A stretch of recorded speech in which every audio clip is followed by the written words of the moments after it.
తాకట్లో ఉన్న మీ బంగారాన్ని విడిపించి ఆ రోజు ఆన్లైన్ రేటుకి కొంటాం. Sharma gold company.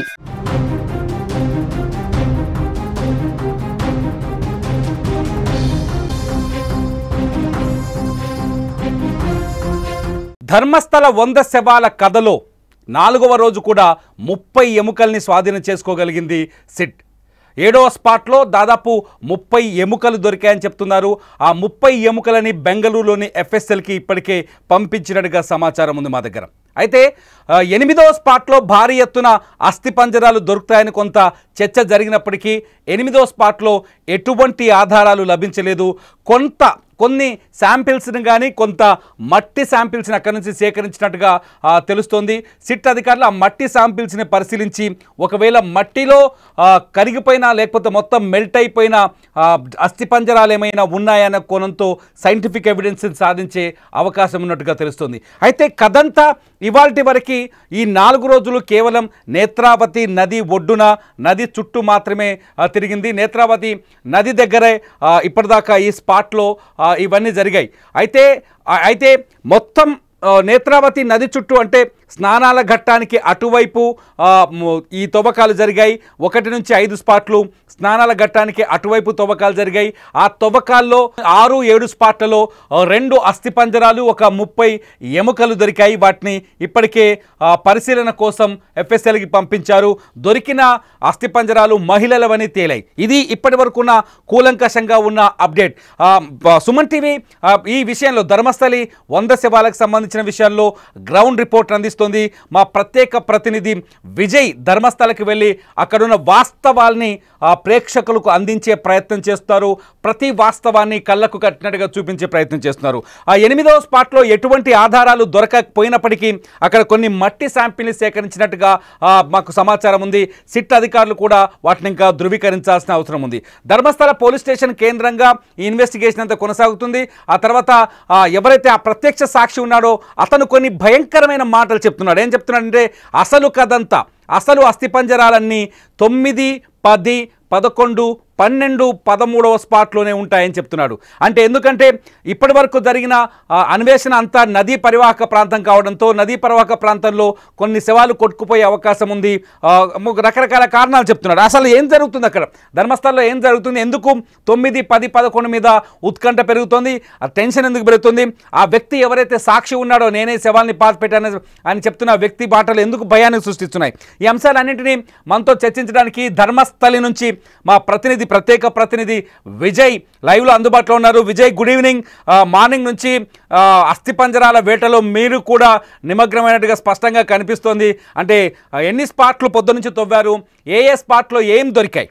తిరుమల ఉదయం నుంచి కూడా అందరూ ఎంతో ఆసక్తి. ఇదే సమయంలో సరిగ్గా నిన్న 6వ నంబరు స్పాట్ నుంచి అక్కడ తవ్వకాల్లో 2 మృతదేహాలకు సంబంధించినటువంటి అస్థిపంజరాలు బయటపడ్డాయి.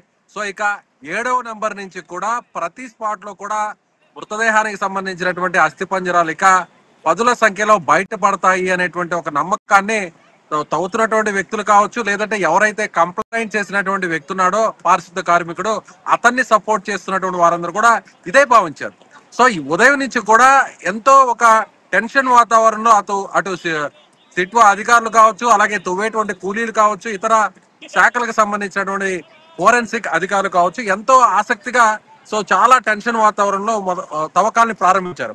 అయితే అక్కడ కొన్ని ఎముకలు అయితే లభించాయి. కేవలం ఒక 20 నుంచి 30 ఎముకలకు సంబంధించినటువంటి అవశేషాలు లభించాయి. వాటినన్నింటినీ కూడా సిట్ అధికారులు సేకరించారు.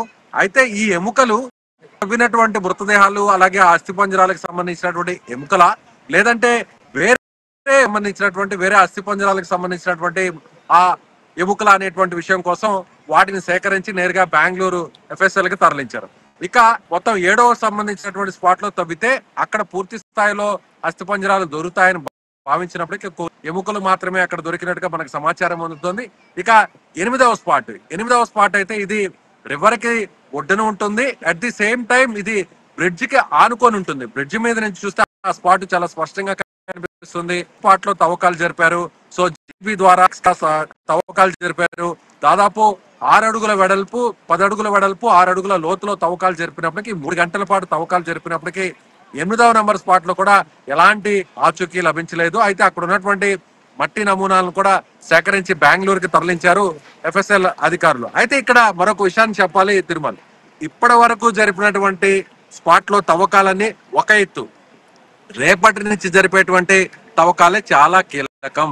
50% తవ్వకాలన్నీ కూడా పూర్తి అయిపోయాయి. 13 లొకేషన్స్, 13 స్పాట్లు ఉన్నాయి. అందులో విజయ్ ఎందుకు అంటే 1 నుంచి 8 పూర్తయ్యాయి.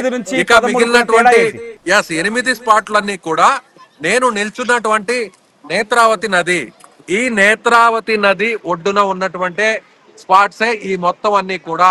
నేత్రావతి నదికి ఒడ్డున్నటువంటి లొకేషన్స్ లోనే, ఆ ప్రాంతాల్లోనే ఇప్పటి వరకు తవ్వకాలు జరిపినటువంటి స్పాట్స్ 8 స్పాట్స్.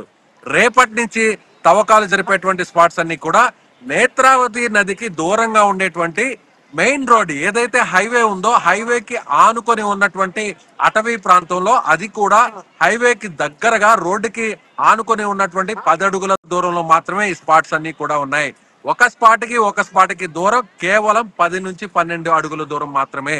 అంటే కేవలం ఒక 100 అడుగుల దూరంలోనే దాదాపుగా 4 స్పాట్లు ఉన్నాయి. సో రేపు తవ్వేటువంటి స్పాట్స్ లో చాలా కీలకం. ఎందుకు చెప్తున్నారంటే, సో ఎవరైతే కంప్లైంట్ చేసినటువంటి వ్యక్తి ఉన్నాడో ఆ వ్యక్తి చెప్తున్న మాట కూడా ఇదే. నేత్రావతి నది ఒడ్డున దాదాపుగా 20 సంవత్సరాల కిందట నేను ఈ సవాలన్నింటినీ కూడా పూడ్చాను. సో ఇవన్నీ కూడా నేత్రావతి నదిలో ఒక్కసారిగా భారీ వర్షాలు వస్తే పైనుంచి వరద ఉధృతి ఒక్కసారిగా పెరుగుతుంది. దాంతో 10 నుంచి 12 అడుగుల ఎత్తు వరకు కూడా సో ఒక్కసారిగా వరద పోటెత్తుతుంది. సో ఈ ప్రాంతంలో జనరల్ గా ఇది జరిగేను. అక్కడ మట్టి కూడా కోతకు గురవుతుంది. ఆ మట్టి కింద ఉన్నటువంటి ఏ వస్తువులైనా సరే, అది మృతదేహాలైనా లేదంటే అస్థిపంజరాలైనా సరే, ఎముకలైనా సరే, వాటికి సంబంధించినటువంటి అవశేషాలైనా సరే ఆ వరద ఉధృతికి ఒక్కసారిగా కొట్టుకుపోతాయి. కాబట్టి సో నేను చెప్పినటువంటి లొకేషన్స్, స్పాట్స్ అన్నిట్లో కూడా ఖచ్చితంగా మృతదేహాలు ఉన్నాయి. అవన్నీ కూడా వరదలో కొట్టుకుపోయి ఉంటాయి అనేటువంటి విషయాన్ని ఆయన అధికారులకు చెప్తున్నట్టుగా తెలుసు.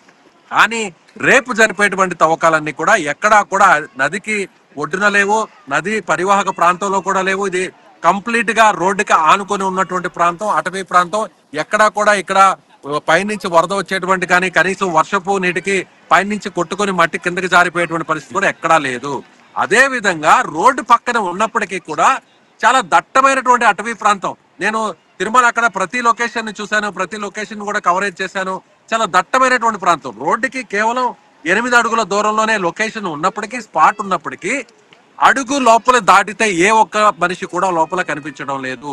ఎందుకంటే దట్టమైనటువంటి విజయ్, అది అటవీ ప్రాంతం అంటున్నారు. ఇక్కడ ఒక చిన్న వాదన తెరపైకి వస్తుంది విజయ్. ఉదయం నుంచి సోషల్ మీడియా వేదిక పైన కావచ్చు, లేకపోతే మిగతా రిపోర్ట్స్ని బట్టి చూస్తే ఏంటంటే, ధర్మస్థలికి వచ్చిన వాళ్ళు దక్షిణ కాశీగా భావిస్తారు. దక్షిణ కాశీ దగ్గర ప్రాణాలు వదిలేస్తే శివైక్యమైనట్టుగా హైందవులు కొందరు భావిస్తారు. సో అలా చనిపోయిన వాళ్ళని ఈ ప్రాంతాల్లో మేము పూడ్చిపెట్టామని అక్కడి గ్రామ పంచాయతీకి సంబంధించిన ఒక మాజీ అధికారి ప్రెస్ మీట్ పెట్టి మరీ చెప్పినట్టుగా చెప్తున్నారు. సో ఒకవేళ డెడ్ బాడీస్ని పాతి పెట్టడానికి ఇలా అనాథ శవాలు కావచ్చు, లేకపోతే ఇక్కడ పుణ్యం కోసం చనిపోయిన వాళ్ళ శవాలు కావచ్చు, వాళ్ళ మృతదేహాన్ని పాతి పెట్టడానికి ధర్మస్థలి ఆలయానికి సంబంధించిన ప్రత్యేక ఏర్పాట్లు ఏమైనా ఉన్నాయా, లేకపోతే ఈ అటవీ ప్రాంతంలోనే పాతి పెట్టే అవకాశాలు ఎక్కువ ఉన్నాయా? ఎస్, ఇక్కడ ఒక విషయాన్ని కూడా మీరు అన్నట్టుగా ఒక చర్చ అయితే నడుస్తుంది. ప్రస్తుతం నేనున్నటువంటి ప్రాంతం నేత్రావతి నది. సో ఇది ధర్మస్థల ఈ ప్రాంత పుణ్యక్షేత్రంలో ఈ నేత్రావతి నది ఒడ్డునే ఉంటుంది ధర్మస్థల పుణ్యక్షేత్రం. 800 సంవత్సరాల కిందట నిర్మించినటువంటి ఆలయం ఇది. ఈ ధర్మస్థలలో ఉన్నటువంటి మంజునాథ స్వామి ఆలయం. అయితే ఇక్కడికి వచ్చేటువంటి వారందరూ కూడా ఈ నేత్రావతి నదిలో, ఇప్పుడు ప్రస్తుతం మనం చూస్తున్నాం ఇక్కడ వచ్చినటువంటి భక్తులందరూ కూడా ఈ నేత్రావతి నదిలో స్నానం ఆచరిస్తే ఉన్నటువంటి పాపాలన్నీ కూడా తొలగిపోయి ఇక్కడి నుంచి ఈ పుణ్య స్నానాన్ని ఆచరించిన తర్వాత నేరుగా స్వామివారిని దర్శించుకుంటే, ఇక్కడి నుంచి ఒక 1.5 కిలోమీటర్ల దూరంలో ఉంటుంది స్వామివారి ఆలయం.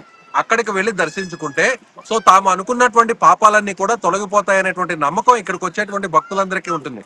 ఎట్ ద సేమ్ టైం ఈ నదిలో స్నానం ఆచరించడమే కాకుండా, ఆ శివయ్యని మంజునాథుడిని దర్శించడమే కాకుండా, ఇక్కడే గాని తుది శ్వాస విడిస్తే ఖచ్చితంగా మోక్షం కలుగుతుంది, శివైక్యం చెందుతారు, స్వర్గ ప్రాప్తి కూడా చెందుతుంది అనేటువంటి ఆ విశ్వాసం ఇక్కడికి వచ్చేటువంటి భక్తుల్లో ప్రగాఢంగా ఉందని చెప్పాలి. ముఖ్యంగా కన్నడిగుల్లో, కర్ణాటకలో ముఖ్యంగా ఈ ప్రాంతానికి చుట్టుపక్కల ఉన్నటువంటి అన్ని జిల్లాల్లో కూడా ఈ నమ్మకం చాలా బలంగా ఉంది.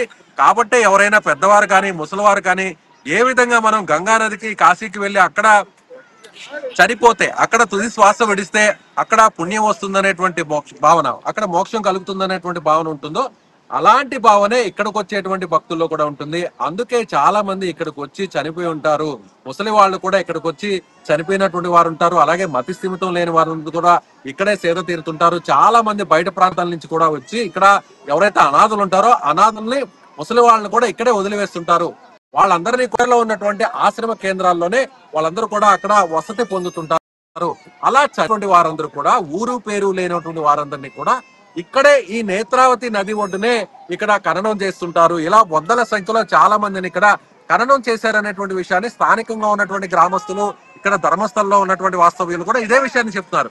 ఇప్పుడు పారిశుద్ధ్య కార్మికుడు ఏదైతే చెప్తున్నాడో ఇప్పటి వరకు చూపించినటువంటి లొకేషన్స్, స్పాట్స్ అన్ని కూడా అలా అనాథలుగా లేదంటే ఊరు పేరు లేకుండా చనిపోయినటువంటి అజ్ఞాత వ్యక్తులకు సంబంధించినటువంటి మృతదేహాలు ఇక్కడ ఖననం చేశారు. ఆ విషయాన్ని అతను చెప్తున్నాడు. అంతే తప్ప అత్యాచారాలు గాని, హత్యలు గాని, ఎక్కడా కూడా మానవంగాలు లాంటివి ఇలాంటి ఘోరాలు అయితే జరగలేదు. సో ఆ మృతదేహాలకు సంబంధించినటువంటి స్పాట్స్ నే అతను ఇప్పటి వరకు కూడా చూపించాడు అనేది ఇక్కడ ఉన్నటువంటి ధర్మస్థల వాస్తవ్యులు చెప్తున్నారు. మరొక విషయం, ఎందుకు ఇదే పాయింట్ కూడా నేను చాలా కీలకంగా చెప్తున్నానంటే తిరుమల్, ఇప్పుడు వాళ్ళు చెప్పినటువంటి పాయింట్స్ అన్ని కూడా ఎగ్జాక్ట్ గా ఒకవేళ గ్రామస్తులు చెప్తున్నటువంటి మాట కూడా మనం ఖచ్చితంగా నమ్మాల్సినటువంటి పరిస్థితి కొంతవరకు ఉంటుంది. ఎందుకంటే అలా చనిపోయినటువంటి వ్యక్తులు ఉండొచ్చు. చాలా మంది కూడా చనిపోయిన వారిని ఇక్కడే అనాథలుగా కానీ లేదంటే ఎవరైనా అన్నోన్ బాడీస్ కూడా తీసుకొచ్చి ఇక్కడే నేత్రావతి నది ఒడ్డునే ఖననం చేసి ఉండొచ్చు. ఆ మృతదేహాలని ఇప్పుడు అతను చూపిస్తుండొచ్చు. కానీ రేపటి నుంచి జరిపేటువంటి స్పాట్స్ అన్ని కూడా రోడ్డుకి పక్కనే ఉంటాయి. 9వ నెంబర్ స్పాట్ గాని, 10వ నెంబర్ స్పాట్ గాని, 11 గాని, 12 గాని, చివరాఖరిలో జరిపేటువంటి స్పాట్ 13వ నెంబర్ స్పాట్ ఇది చాలా ఓపెన్ ప్లేస్ లో ఉంటుంది. రోడ్డుకి ఆనుకొనే ఉంటుంది. జనసంచారం తిరిగేటువంటి ప్రాంతంలోనే ఉంటుంది. చాలా అతిపెద్ద ప్రాంతం 13వ నెంబర్ ప్రాంతం అంటే 50 అడుగుల వెడల్పు, 30 అడుగుల పొడవు వరకు ఉంటుంది ఈ ప్రాంతం అనేది కూడా చాలా స్పష్టంగా చెప్పవచ్చు. అయితే ఇక్కడ మరొక విషయాన్ని, రేపు తవ్వకాల్లో ఒకవేళ ఏదైనా మృతదేహాలకు సంబంధించినటువంటి ఆనవాళ్లు గాని, అవశేషాలు గాని, అస్థి పంజరాలు గాని లభిస్తే సో ఇది ఒక పెద్ద మిస్టరీగా భావించాలి. ఇప్పటి వరకు జరిగినటువంటి తవ్వకాలు ఒక ఎత్తు. సో రేపు గాని అలాంటి ఆనవాళ్లు గాని దొరికితే మొత్తం కథంతా కూడా అడ్డం తిరుగుతుందని చెప్పుకోవచ్చు. చాలా దీని వెనక్కున్నటువంటి ఏం చెప్తున్నాడు విజయ్ ఇప్పుడు ఆ సాక్షి ఈ విచారణలో గానీ, తవ్వకాల్లో గానీ, లేకపోతే ఈ స్పాట్లు చూపించిన చోట గానీ ఆ వ్యక్తి సాక్షి వస్తున్నాడు. అతని మొహానికి ప్రత్యేకమైన మాస్క్ ఒకటి అమర్చారు. అతను ఏం మాట్లాడుతున్నాడు, అతని మాటలు ఏమైనా బయటకు సమాచారం అందుతున్నాయా ఈ 9, 10, 11, 12, 13 స్పాట్ల గురించి? అతను మాత్రం అనధికారికంగా వస్తున్నటువంటి సమాచారం మాత్రం, నేను చూపించినటువంటి స్పాట్స్ లో మృతదేహాలు ఎందుకు లేవంటే, అస్థి పంజరాలు ఎందుకు లేవంటే, ఇది నది ఒడ్డున ఉంటుంది, వరద ఉధృతి ఎక్కువగా ఉంటుంది కాబట్టి ప్రతి సంవత్సరం నేను 20 ఏళ్ల కిందట పాతి పెట్టినటువంటి మృతదేహాలు అవన్నీ కూడా వరద పోటీకి ఒక్కసారిగా నదిలో పోయి ఉండవచ్చు. సో ఇప్పుడున్నటువంటి 2 మృతదేహాలు కూడా మిగిలినటువంటి మృతదేహాలు అవి నది ఒడ్డుకి దూరంగా ఉన్నటువంటి స్పాట్ కాబట్టి ఆ మాత్రమైనా అవి దొరికాయి అనేటువంటి విషయాన్ని ఆయన చెప్తున్నాడు. కానీ గ్రామస్తులు ఏమంటున్నారంటే అవి ఖచ్చితంగా అనాథలు లేదంటే ఇక్కడికి వచ్చి చనిపోయినటువంటి వారు వీరికి సంబంధించి, అంటే అతను ఇంకొక విషయాన్ని కూడా చెప్తున్నాడు. అతను చెప్పినటువంటి విషయాలన్నీ కూడా మహిళల మృతదేహాలు అన్ని కూడా 40 సంవత్సరాలు, 30 సంవత్సరాలు, ముఖ్యంగా 25 సంవత్సరాల లోపల ఉన్నటువంటి యువతలో మహిళలకు సంబంధించినటువంటి మృతదేహాలే ఉన్నాయంటున్నారు. ఇప్పుడు ఎఫ్ఎస్ఎల్కి పంపించినటువంటి నిన్న అవశేషాలు గాని, నిన్న పంపించినటువంటి అస్థిపంజరాలు గాని, ఇవాళ సేకరించినటువంటి ఎముకలు గాని, ఇవన్నీ కూడా ఎఫ్ఎస్ఎల్ రిపోర్ట్ లో ఏమొస్తుందో చూడాల్సినటువంటి పరిస్థితి. ఎందుకంటే ఇవన్నీ కూడా 30 సంవత్సరాల లోపు ఉన్నటువంటి, అందులోనూ ముఖ్యంగా మహిళల సంబంధించినటువంటి మృతదేహాలకు సంబంధించినటువంటి ఆనవాళ్లు అయితే మాత్రం ఖచ్చితంగా దీని వెనక మొత్తం వ్యవహారాన్ని బయటకు లాగాల్సినటువంటి అవసరం ఉంటుంది. అలా కాకుండా 30 సంవత్సరాలు కాకుండా 40 సంవత్సరాలు పైబడినటువంటి వారైతే, ముఖ్యంగా ముసలి వాళ్ళుగానే అయి ఉంటే ఖచ్చితంగా అతను చెప్తున్నటువంటి సమాచారం అంతా కూడా పరిగణలోకి తీసుకోవాల్సినటువంటి అవసరం లేదు. అలాగే ఇక్కడ గ్రామస్తులు చెప్తున్నట్టుగా, అలాగే ఇక్కడ చెప్తున్నట్టుగా ఖచ్చితంగా ఇది ఎవరైతే ఇక్కడికి వచ్చి చనిపోయినటువంటి వారు ఉన్నారో వాళ్ళకి సంబంధించినటువంటి మృతదేహాలుగా భావించాలి. రేపు జరిపేటువంటి తవ్వకాల్లో బయటపడితే రేపు మధ్యాహ్నానికి మాక్సిమం ఒక అండర్స్టాండింగ్ వచ్చేయచ్చు. సో అందరికి కూడా ఒక క్లారిటీ వచ్చేటువంటి అవకాశం చాలా స్పష్టంగా కనిపిస్తుంది. ఎందుకంటే రేపు జరిపేటువంటి తవ్వకాలు రోడ్డు పక్కనే ఉన్నటువంటి స్పాట్స్. సో ఇది నదికి ఎలాంటి సంబంధం లేదు. ఇక్కడ ఎలాంటి వరదలు కానీ, వర్షాలు కానీ వచ్చి మట్టి గాని అక్కడ ఉన్నటువంటి మృతదేహాలు కొట్టుకుపోయేటువంటి అవకాశం ఏ మాత్రం లేదు. కాబట్టి రేపు చాలా కీలకంగా ఉంటుంది. రేపు గాని ఒకవేళ 9, 10 ఈ స్పాట్ లో ఎలాంటి అవశేషాలు దొరకకపోతే ఇదంతా కూడా ట్రాష్ అని అందరూ కొట్టి పారేసేటువంటి అవకాశం చాలా స్పష్టంగా ఉంటుంది. అలా కాకుండా రేపు ఏదన్నా ఆడవాళ్ళు కానీ వస్తే సో ఖచ్చితంగా నెక్స్ట్ ఏం జరగబోతుంది, నెక్స్ట్ ఉన్నటువంటి స్పాట్స్, నెక్స్ట్ ఉన్నటువంటి అన్నిటికంటే కూడా 13వ నెంబర్ స్పాట్ లో ఏం ఉండబోతుంది, అతి పెద్ద స్పాట్ ఇది. సో ఇక్కడ 10ల సంఖ్యలో ఉంటాయి. విజయ్ మొదటి నుంచి మీ వ్యాఖ్యలో ఒకటి 13వ నెంబర్ స్పాట్ గురించి ప్రత్యేకంగా చెప్తున్నారు. మిగతా 9 నుంచి 12వ స్పాట్ కి 13వ స్పాట్ కున్న తేడా ఏంటి? ఎందుకు 13వ స్పాట్ కూడా హైలైట్ అవుతుంది 9వ స్పాట్ మాదిరిగా? ఇక్కడ 1 నుంచి 8వ నెంబర్ స్పాట్ వరకు ఉన్నటువంటి లొకేషన్స్ వేరు. సో నేను నిల్చున్నటువంటి నేత్రావతి నది ఒడ్డుకుని ఆనుకొని ఉన్నటువంటి అటవీ ప్రాంతంలో ముఖ్యంగా ఇప్పుడు నది ఇక్కడ ఉంది కదా, మీరు చూస్తున్నారు కదా తిరుమల నది. ఇది ప్రస్తుతం నేను ఉన్నటువంటి స్పాట్. ఇది ఘాట్. ఇది స్నానం ఆచరించేటువంటి భక్తులు ఇక్కడికి వచ్చి స్నానం ఆచరించేటువంటి ఘాట్ ఇది. ఈ ఘాట్ లో నేను నిల్చున్నటువంటి ప్రాంతానికి నది ప్రవాహం కేవలం 10 అడుగుల దూరంలో మాత్రమే ఉంది. ఇక్కడ ఉన్నటువంటి లొకేషన్స్ అన్ని కూడా ఇప్పటి వరకు 8వ స్పాట్ వరకు చూపించినటువంటి స్పాట్స్ అన్ని కూడా నది ఒడ్డుక, అంటే ఇక్కడ నుంచి సరిగ్గా ఒక 300 మీటర్ల దూరంలో. నెంబర్ 1 స్పాట్ ఇక్కడ నుంచి స్నానాల ఘాటుకి కేవలం ఒక 50 మీటర్ల దూరంలో మాత్రమే ఉంది.